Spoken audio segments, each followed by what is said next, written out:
So guys, job you see that guys, they've finished. Yeah, it's done.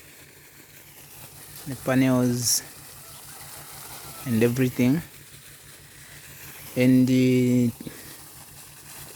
so after kuyasha tank manje, I think it was almost empty.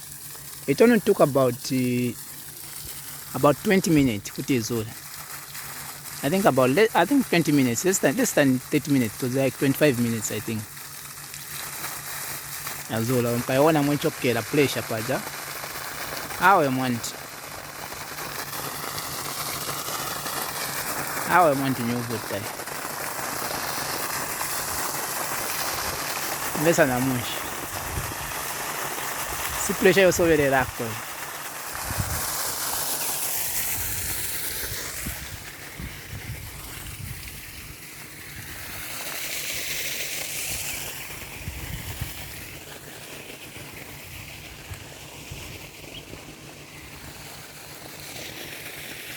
So the voltages, as the voltages, obviously you can't see them properly, but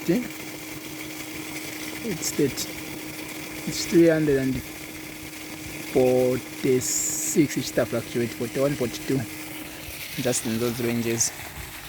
And then also they've also put a ground system here.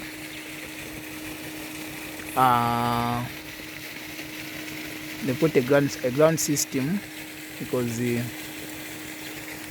there's a lot of power coming in, and that's the control box. The fan is also working. So yeah, that's that, guys.